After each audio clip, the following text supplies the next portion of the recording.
Self-care is very important in a relationship. After all is said and done, I can go back, I can laugh about, how I screwed this random finance man on a vacation with my husband there.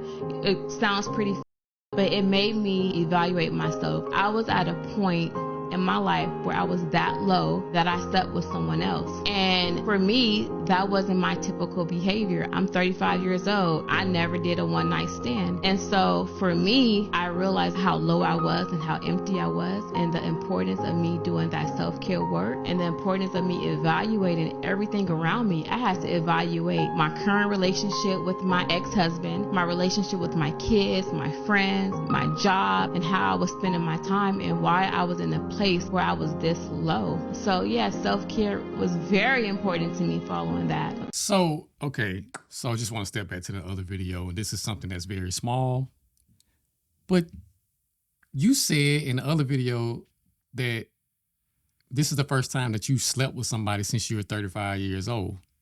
And you just said that you were 35 years old when you had to basically take an inventory of whatever you had going on with you. How long were you 35?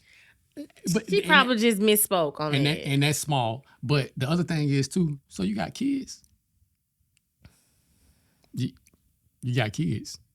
You ain't think about them before you did this? But not even just before you did this, but after you did this and all this transpired, after you took a look at yourself and figured out what was wrong that would cause you to do something at that lowest point in your life, as you said. They gonna see this story. How old are your kids? How old are your kids? Are they gonna be okay with this? How are they gonna feel about dad? How are they gonna feel about you? How are they gonna feel about the next relationships or the future relationships they get into? Are they gonna have an outlook like this to where I have a problem in my relationship, I don't need to communicate with the other person about it? And even if the communication is not what I need it to be, it is okay for me to go out and bone somebody else because I'm not getting what I feel I deserve. I deserve XYZ, so I'm just going to go out and get it. I'm not going to either work the relationship out or leave the relationship. I'm just going to just take my vows, ball those joints up, throw them away. And I'm going to laugh about it. I'm going to do it. And then later in life, I can look back at it and I can chuckle about it because it was funny. Yeah, I don't agree with this. I don't either. All of what you said. But here's the other thing that I've noticed.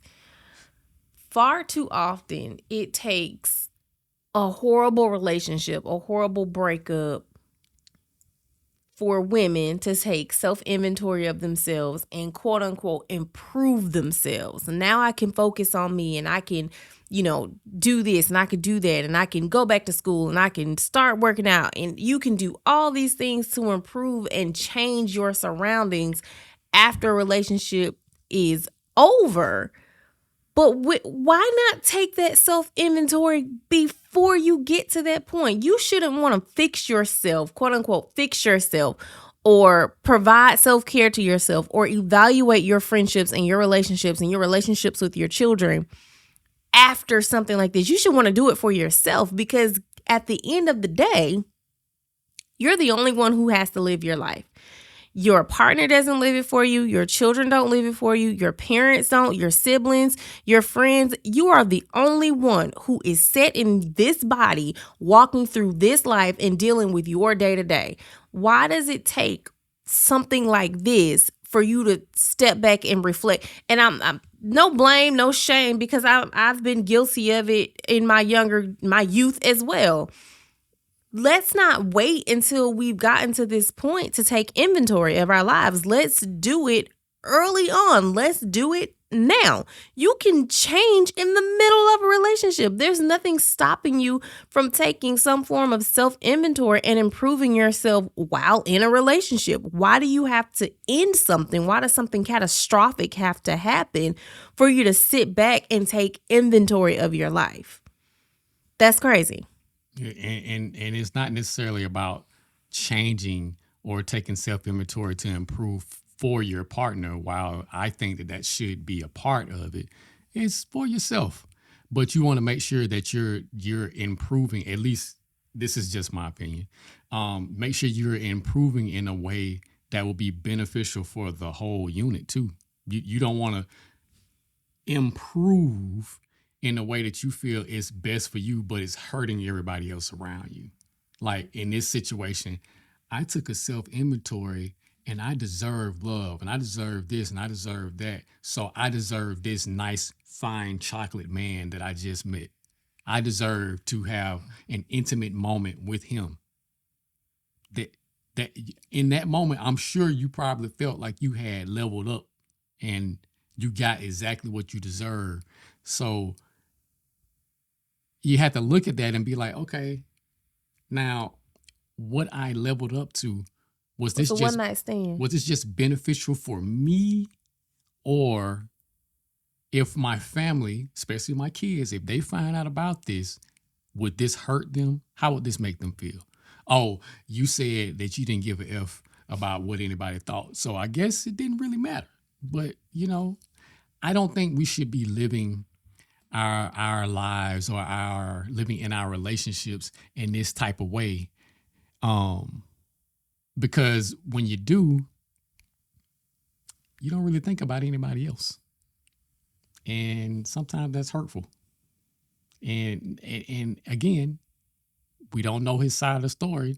So I can't really say whether or not, he did something else outside of this.